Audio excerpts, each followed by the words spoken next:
Howdy there, fans. This is Shad, and you are watching Bronco Planet. We got George in the house. George, 5-0.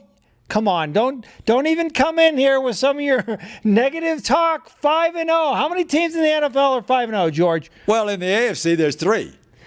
And in the NFC, there's a couple more. So we don't got too big of problems, do we? No, we don't have any problems when it comes to the record. We don't have any problems at all. 5-0. All right, good. So we're happy, right? Everybody's ecstatic all over Denver, right?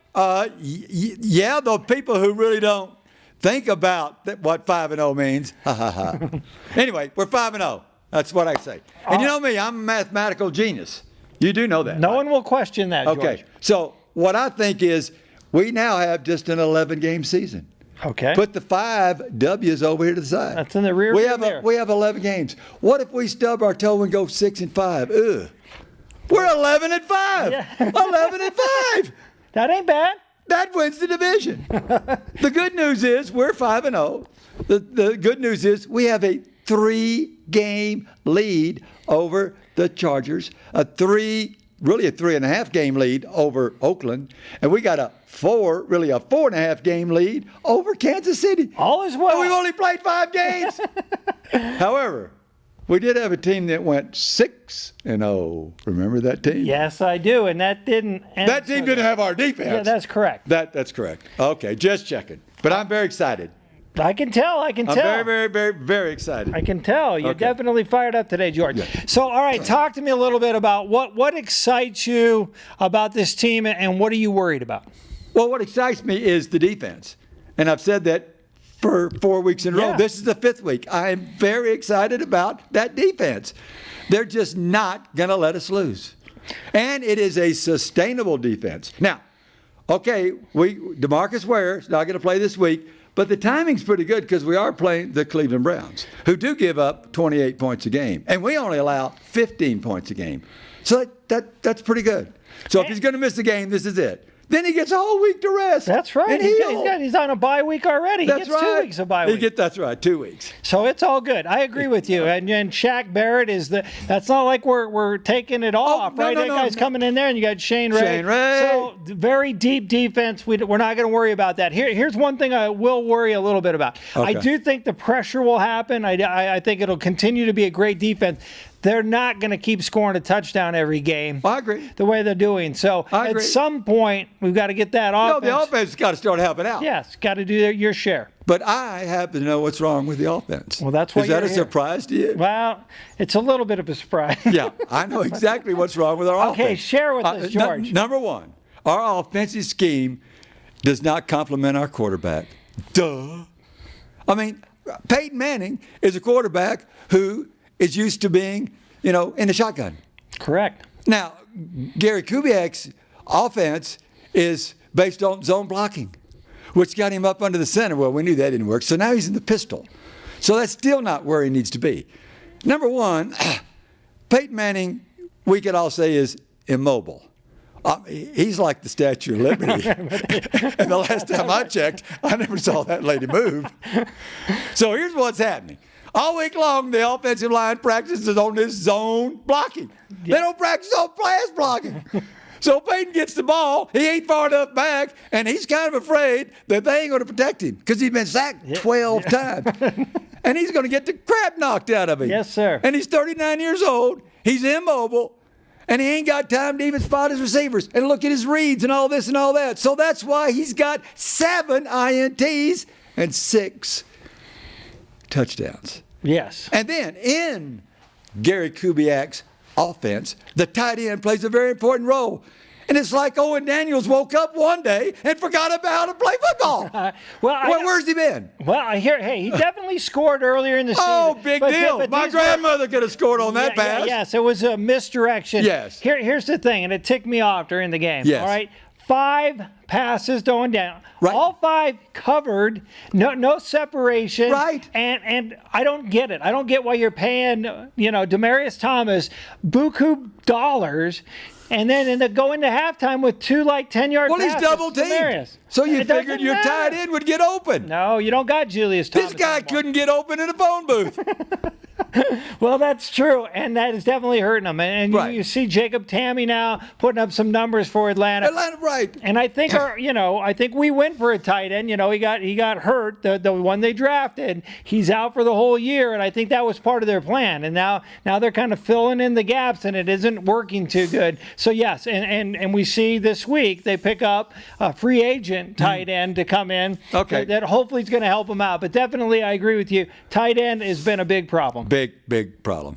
Especially when you have Julius Thomas. It's like going and having a Fleming's and having yourself a great T-bone steak. Right. And now all of a sudden it's like going to Walmart and getting a little cube steak and you taste it. And I think that's what the fans are frustrated with. Right. They've had the top offense in the NFL. Right. And now you're down in the 20s. And speaking We're number of 22.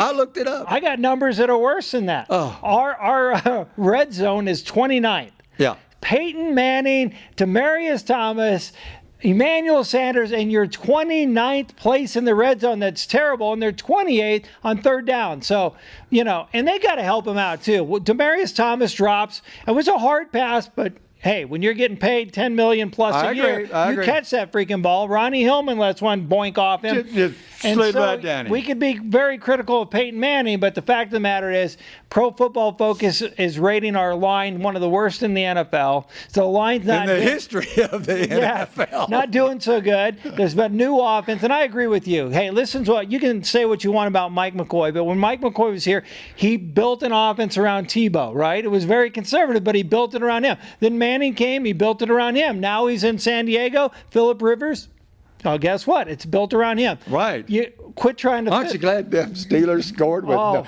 How could you lead in the score for 60 minutes? The game's only 60 minutes, and you lose. I know. Because the other team scored after time had run out. And you want to know who was crying the most? So my fellow co-host Danny was doing one of those fan duels.